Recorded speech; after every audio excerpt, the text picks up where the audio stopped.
Can we take a roll, please? Take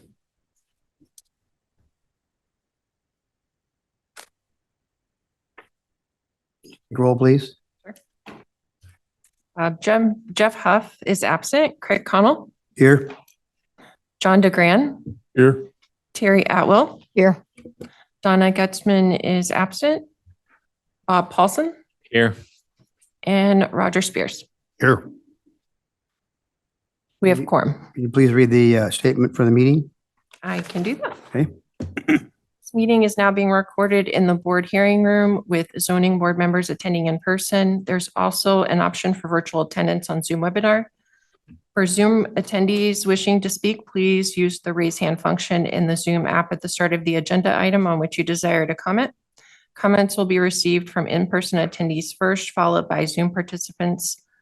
When it's your turn to speak, the moderator will recognize you by the name or phone number used to join the Zoom webinar, and your microphone will be unmuted. Please state your name and city and state where you reside for the record, followed by your comments. All public speakers will be limited to 3 minutes unless the chair designates a different time period. If you have trouble with Zoom, please call 913-715-9666. Board members, staff, and presenters, please state your name every time you begin talking, and please speak into the microphone so that all people attending via Zoom can hear you and comments can be transcribed for the record. This is a public meeting. We are presenting live and recording the meeting. Thank you. All right, thank you.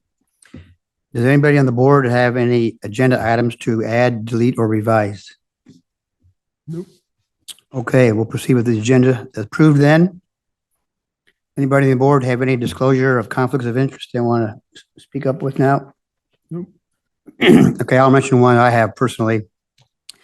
When it comes to item A on the business before the board, I know that applicant, so I'm going to abstain from discussions and voting on that motion.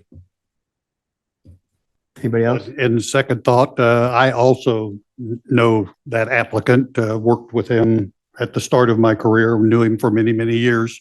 I have not had contact with him for probably 15 years, but I do know him very well.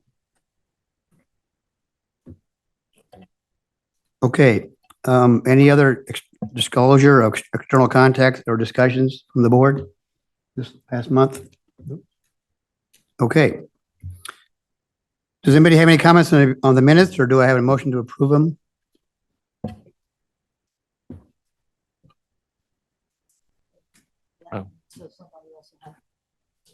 Okay. I move that we approve the minutes from last meeting. John DeGran will second. Rogers. All in favor, say aye. Aye. Any opposed? Okay, minutes are approved.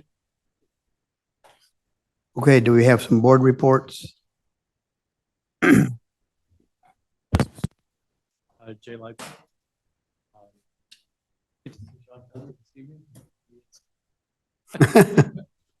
Filling in here this evening, I have gone through the couple of items. Board of County Commissioners actions on April the 18th. The BOCC approved the preliminary and final plat of the Lewis Allen development, lots 8, 81 acres, 101st Street Road. The zoning board recommended approval of this item on March 20th. And the BOCC also recommended approval as recommended by this board. That's it for the Board of County Commissioners actions. I'd go ahead and move on to the Planning Commission items. Please. There's just a couple of quick updates on that. On April 23rd, planning staff presented the annual review of the Rural Comprehensive Plan. It's an annual requirement that we do every year. Make that presentation to the Planning Commission of a determination of the relevancy of the comprehensive plan for the county. Planning Commission determined that the plan remains current. The plan's recommended goals and policies are still relevant.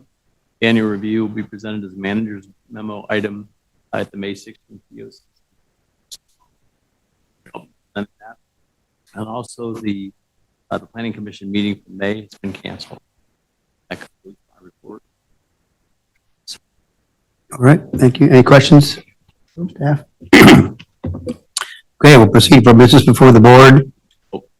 Oh, Chairman? Yep. Just to point out one thing for the record for you all. on your dais is Johnson County County's zoning board map. It's their new map. You all should have a copy of this. This is also on the county website as well. So just to point that out for you and All right, thank you. Okay, for business before the board, the first item, item A, is an application for Edgewater Estates second plat. The applicants asked for a postpone until the June 26th meeting to discuss this. Could I have a motion from somebody on the board to do that? Terry Atwell, I move to approve the continuation of application number 24379 PP/24380 FP. Second? Bob Paulson, I'll second it. Okay, great. Can we have a roll call, please? Craig Connell, Aye. Oh, no, I'm abstaining. Sorry, abstain. John DeGran, Aye. Terry Atwell, Aye. Bob Paulson, Aye. Roger Spears. Aye. Okay, so the motion's approved. It is. All right. Second item, item B, application number 24-386-FTP, final development plan, New Century Air Service Building Addition, 2 Arrow Plaza at New Century Air Center. Do we have anybody from, let's see here. Does the staff go first or okay. Give us an update on this, please. Yes, thank you. Good evening. Diane Wicklund with Johnson County Planning Department. So the applicant information here, the applicant is David Eskov, who is the architect. The landowner is Johnson County Airport.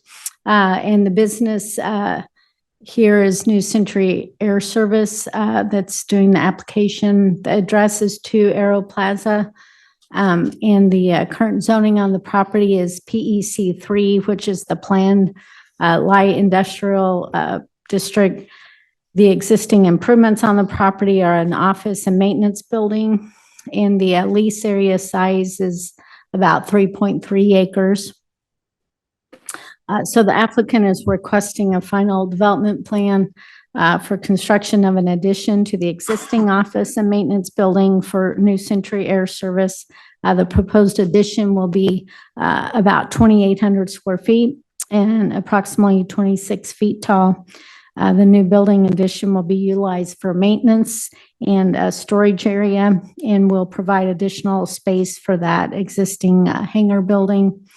The subject property fronts onto 159th Street, just east of North Loop Road at the New Century Air Center. And you can see that here on the vicinity map on your screen. So we did review the final development plan with respect to the approved preliminary development plan at the New Century Air Center. So it does the building addition does comply with the current building setback requirements. In terms of the FAR, the floor area ratio, combined with the existing buildings and then the proposed addition, that combined floor area ratio is 0.14, which is under that maximum allowed of 0.5. The proposed building addition design will match the exterior building materials and color of that existing hangar building, which is pre-finished metal wall panels and a standing seam metal roof. The applicant is not proposing any new parking areas. No signage is proposed, and the applicant is not proposing any additional landscaping or trees due to the size of the addition and the location of the addition that's close by that taxiway on the west side. So I can just go through a couple of graphics here real quick. So this is an aerial view of the surrounding area. And the subject properties outlined in blue. There you can see kind of on the west side of the air center. Here's a close-up aerial view of the subject property. The proposed building addition is that red square. So it's just kind of filling in that area between the office building and that proposed hangar. Here's a picture from the street view from 159th Street. And so again, the building addition is kind of going here where my cursor is. And again, just kind of filling in that gap there. This is the, we'll try to zoom in on this. This is just the site plan showing the addition and that it's exceeding those setbacks from 159th Street. Here are the building elevation drawings, just showing the north and west elevations and showing that the exterior building materials. And then this is just showing the floor plan of that addition area, which again will just be used for maintenance and a storage area. In the back of your packet, there is a memo from the Public Works Department, a memo from Johnson County Wastewater, and then just a note that the building official did state, that the proposed building addition will have to obtain a building permit and then also comply with building and fire code requirements.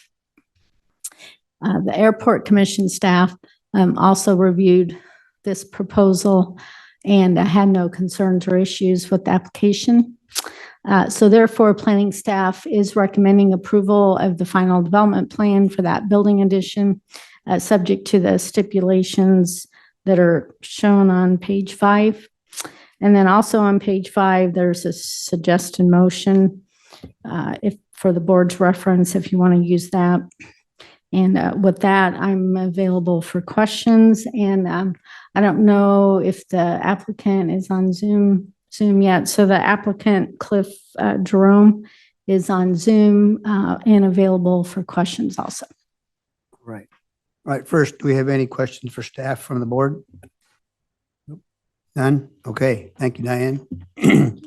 Are there any of the folks in the room or on the phone that want to make a comment on this issue?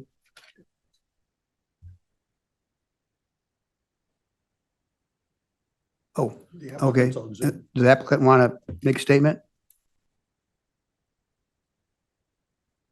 He's not raised his hand, so. Okay.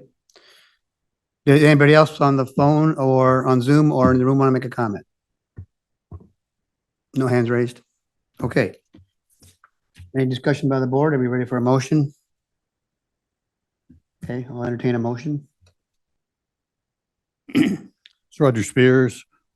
I move to recommend approval of application number W24-386-FDP for the final development plan for a building addition to an existing office and maintenance building, New Century Service Center, subject to the stipulations and for the reasons outlined in the staff report.